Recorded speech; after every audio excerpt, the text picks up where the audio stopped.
Welcome to Kenton Teaches. Enjoy the video. In this video, I will show how to change an Audi A3 fuel filter. This is a crucial maintenance task that helps keep your engine running smoothly. Before we begin, ensure you have all your tools ready, including a new fuel filter, a drain pan, and appropriate wrenches. Safety is paramount, so please wear protective eyewear and gloves throughout the process. We'll guide you through each step carefully.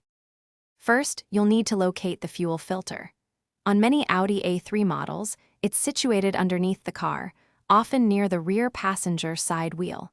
Before doing anything else, it's absolutely vital to depressurize the fuel system to prevent fuel spray.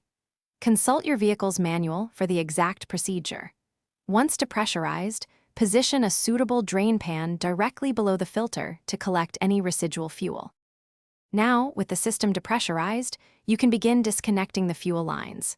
These are usually secured with quick-release clips or clamps. Be gentle but firm. Once the lines are off, unclip or unbolt the old filter from its mounting bracket. There will likely be some fuel still in the filter, so ensure your drain pan is in place to catch it as you remove the unit. With the old filter removed, it's time to install the new one. Pay close attention to the flow arrow on the new filter, ensuring it points in the correct direction towards the engine. Securely attach the new filter to its mounting bracket and then reconnect all the fuel lines.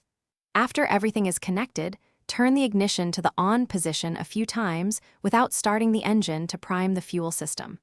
Finally, start the engine and carefully inspect for any leaks.